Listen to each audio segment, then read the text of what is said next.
Good morning. जेके news network के morning bulletin में आपका स्वागत है। राज्य सरकार ने झारखंड में लॉकडाउन यानी स्वास्थ्य सुरक्षा सप्ताह 27 मई की सुबह 6 बजे तक के लिए बढ़ा दिया है। साथ ही नई पाबंदियां भी लगाई गई हैं जो 16 मई की सुबह 6 बजे से प्रभावी होंगी। वहीं पहले से लगाए गए प्रतिबंध जारी रहेंगे। नए पाबंदियों के तहत शहर में बिना ई पास के निजी वाहनों से निकलने पर रोक लगा दी गई है। दूसरे राज्यों के साथ साथ राज्य के अंदर भी बसों के परिचालन पर पूरी तरह पर प्रतिबंध लगा दिया गया है। शादी अब केवल घर या कोर्ट में होगी। न बाजा बजेगा न बारात निकलेगी। घर या कोर्ट में होने वाली शादी में दूल्हा दुल्हन समेत अधिकतम 11 लोग ही शामिल हो सकेंगे। मुख्यमंत्री हेमंत सोरेन की अध्यक्षता में बुधवार को आपदा प्रबंधन प्राधिकार की बैठक के बाद विभाग ने देर रात लॉकडाउन संबंधी गाइडलाइन जारी कर दी है। अंतिम संस्कार के लिए भी नया आदेश जारी किया है। अब 20 लोग ही इसमें शामिल होंगे। अंतिम संस्कार में जाने के लिए ई पास की जरूरत नहीं होगी। पहले 30 लोगों के शामिल होने की अनुमति थी। स्वास्थ्य से जुड़ी सेवाओं और अंतिम यात्रा के लिए ई पास की जरूरत नहीं होगी। बगैर ई पास के निजी वाहन के चलने पर भी पूर्ण प्रतिबंध रहेगा। रेल या हवाई जहाज पकड़ने के लिए अगर कोई निजी वाहन से जाता है तो उसे टिकट और वैध परिचय पत्र दिखाना अनिवार्य होगा। ई पास को impassjharkhand.nic से डाउनलोड किया जा सकेगा। जिला प्रशासन द्वारा उपयोग की जाने वाली बसों को छोड़ राज्य के अंदर या राज्य के बाहर बसों का परिचालन पूरी तरह प्रतिबंध रहेगा। व्यावसायिक उपयोग के लिए निबंधित टैक्सी टेम्पो का परिचालन जारी रहेगा। इसके लिए ई पास नहीं मांगा जाएगा। राज्य के अंदर निजी वाहन के चलने के लिए ई पास की जरूरत होगी, पर राज्य के बाहर जाने के लिए ई पास जरूरी नहीं होगा। केंद्र, राज्य या दूसरे राज्य सरकार के वाहनों के आगमन के लिए ई पास की जरूरत नहीं होगी। झारखंड की सीमा से गुजरने वाले राज्यों को वाहनों के ई पास की जरूरत नहीं होगी। जिला प्रशासन पर चेकिंग की व्यवस्था होगी और एसपी पुलिस इसके लिए जवानों को प्रतिनियुक्त करेंगे। बाहर से आने वाले प्रत्येक व्यक्ति को झारखंड के लिए रवाना होने से पहले झारखंड पर अपनी पूरी जानकारी देनी होगी। राज्य के बाहर से आने वाले सभी व्यक्तियों को 7 दिन का होम या इंस्टीट्यूशनल क्वारंटीन में रहना अनिवार्य होगा। यह एयरलाइंस के कर्मी, केंद्र सरकार के कर्मी पर लागू नहीं होगा जो प्रतिदिन सरकारी काम से झारखंड आते हैं। माइनिंग, कंस्ट्रक्शन, औद्योगिक, एग्रीकल्चर से जुड़े कार्यों में शामिल लोगों पर यह लागू नहीं होगा। वहीं जो झारखंड आने के बाद 72 घंटे के अंदर लौट जाएंगे उन्हें क्वारंटीन नहीं होना पड़ेगा। कपड़ा, जूता, चप्पल, ज्वेलरी, इलेक्ट्रॉनिक्स, किताब, कॉपी, स्टेशनरी, कॉस्मेटिक्स की दुकानें पूरी तरह बंद रहेंगी। 5 लोगों से अधिक लोगों के जुटने पर भी प्रतिबंध रहेगा। धार्मिक संस्थान, पूजा स्थल खुले रहेंगे पर लोगों का प्रवेश वर्जित रहेगा। धार्मिक तथा अन्य सभी प्रकार के जुलूस प्रतिबंधित रहेंगे। सभी शैक्षणिक संस्थान, school, college, ITI, skill development centre, coaching, tuition, training institute बंद रहेंगे। डिजिटल और ऑनलाइन शिक्षा जारी रहेगी। झारखंड में कोरोना संक्रमण के मामलों से कमी में हालात तो सुधरे हैं, लेकिन कोरोना से होने वाली मौत में तेजी ने चिंता बढ़ा दी है। स्थिति यह है कि राज्य में मृत्यु दर पड़ोसी राज्यों के साथ साथ राष्ट्रीय औसत से अधिक हो गया है। 11 मई को जहां मृत्यु दर 1.10% थी, वहीं झारखंड में कोरोना संक्रमितों की मौत की दर 1.37% पर पहुंच गई है।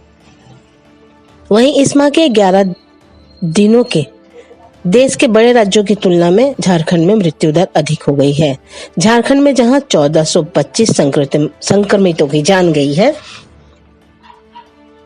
वहीं उत्तर प्रदेश में 3473, राजस्थान में 1755, बिहार में 869, बंगाल में 1249, उड़ीसा में 172, उत्तराखंड में 1390 लोगों की मौत हुई है। झारखंड में इस समय हर दिन तकरीबन 100 लोगों की मौत हो रही है, जिससे मौत का ग्राफ बढ़ता जा रहा है। राज्य में इस माह मृत्यु दर 2.24 पहुंच गई है, यानी हर रोज 100 मरीज में से लोगों की जान जा रही है। रांची में शुक्रवार से 18 से ज्यादा उम्र के लोगों का टीकाकरण शुरू हो जाएगा। जिला प्रशासन ने वैक्सीनेशन के लिए 10 स्थानों पर अलग केंद्र बनाए हैं। 5 केंद्र शहरी क्षेत्र और 5 ग्रामीण क्षेत्र हैं। यहाँ ऑन स्पॉट रजिस्ट्रेशन की व्यवस्था नहीं होगी। टीकाकरण के लिए कोविन पोर्टल पर रजिस्ट्रेशन कराना जरूरी होगा। इसके बाद स्लॉट बुक करना होगा। वैक्सीनेशन को लेकर बुधवार को डीसी छवि रंजन ने कहा कि टीका केंद्रों पर जिन लोगों को कोविन पोर्टल पर अपना रजिस्ट्रेशन कराया है, उनका टीकाकरण सुनिश्चित करें। मुख्यमंत्री हेमंत सोरेन कोरोना की रफ्तार रोकने के लिए कड़े फैसले ले रहे हैं। उन्होंने सभी जिलों में लग रहे हाट बाजारों में भीड़ लगने का आदेश वरीय अफसरों को दिया था, मगर रांची के बाजार हाट में उमड़ रही भीड़ को देखकर यह साफ है कि प्रशासनिक अफसर मुख्यमंत्री आदेश को गंभीरता से नहीं लेते।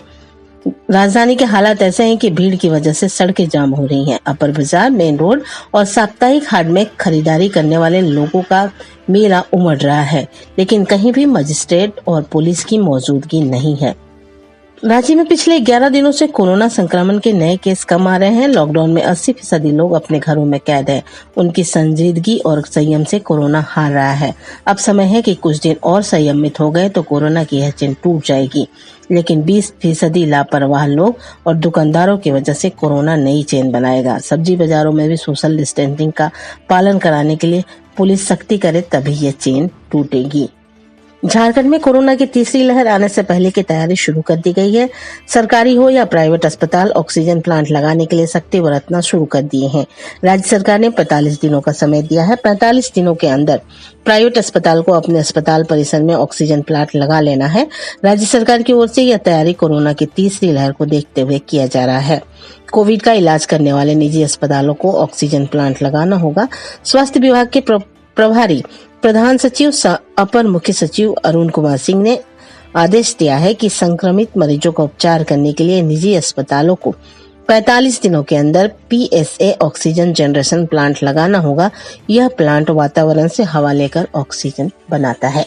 कोरोना से बचाव के टीके को 2 डोज के बीच कितना अंतर हो, इसके लिए प्रोटोकॉल में जल्द ही फिर बदलाव हो सकता है। कोविड-19 पर बनी national technical advisory group on immunisation ने इस मसले पर कुछ महत्वपूर्ण सिफारिशें की हैं। यदि स्वास्थ्य मंत्रालय सिफारिशें मानता है तो संक्रमित मरीजों को ठीक होने के 6 माह बाद वैक्सीन लगाई जाएगी, जबकि कोविशील्ड और वैक्सीन की 2 डोज के बीच का अंतर 6 से 8 हफ्ते बढ़ाकर 12 से 16 हफ्ते कर दिया जा सकता है। एनटांगी ने अपनी एक महत्वपूर्ण सिफारिश में गर्भवती और स्तनपान कराने वाली महिलाओं को वैक्सीन लगाने की इजाजत देने की बात की गई है। इसके पीछे इम्यूनाइजेशन से जुड़े एक आधारी का तर्क है कि अभी तक के अनुभव और आंकड़ों के आधार पर देखा गया है कि गर्भवती या स्तनपान कराने वाली महिला को वैक्सीन देने से किसी की तरह की दिक्कत नहीं है। कोरोना काल में भी लोग ऐसे हैं कि कालाबाजारी से बाज नहीं आ रहे हैं।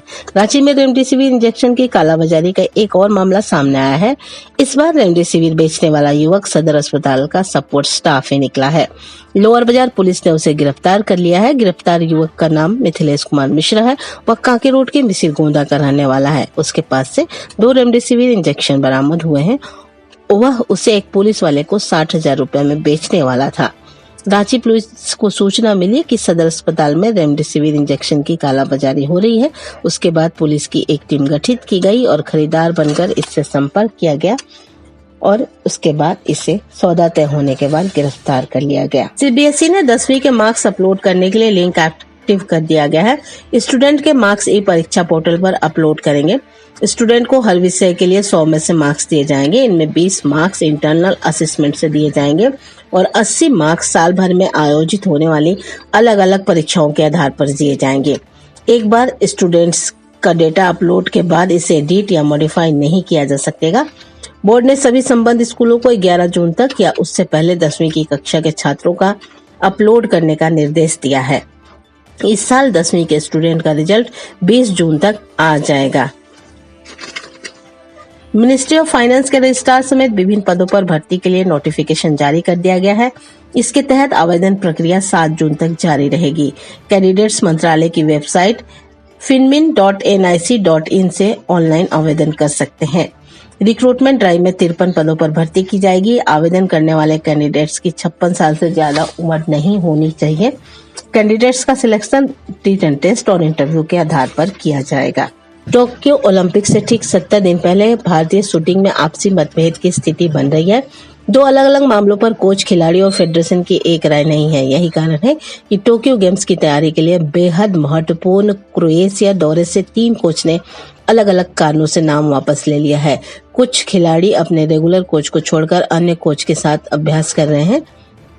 यह स्थिति ओलंपिक में प्रदर्शन को प्रभावित कर सकती है। कोविड-19 की वजह से सिंगापुर ओपन बैडमिंटन रद्द कर दिया गया है। ऐसे में भारत के स्टार शटलर साइना नेहवाल और किदांबी श्रीकांत को टोक्यो ओलंपिक के लिए क्वालिफाई करने की उम्मीदें लगभग खत्म हो गई हैं। यह ओलंपिक के लिए आखिरी क्वालिफाइंग इवेंट था। आयोजक सिंगापुर बैडमिंटन एसोसिएशन और बैडमिंटन वर्ल्ड फेडरेशन ने यात्रा प्रतिबंधों की वजह से 1 से 6 जून तक होने वाले टूर्नामेंट को रद्द करने पर सहमति जताई है। पिछले 4-5 दिनों से लगातार रांची में बारिश हो रही है, जिससे लोगों को गर्मी से राहत मिल रही है। बुधवार की शाम बारिश होने से मौसम सुहाना हो गया। लोग अपने घरों की छत और बालकनी से ठंडी हवा का लुत्फ उठा रहे थे। मौसम विज्ञान केंद्र रांची के वैज्ञानिक अभिषेक आनंद ने बताया कि अगले 4 दिनों तक रांची सहित झारखंड के कई हिस्सों में बारिश के साथ तेज हवा, आंधी तूफान के अलावा गर्जन व वज्रपात की संभावना है। 30 से 40 किलोमीटर की स्पीड से हवा चलने की संभावना है।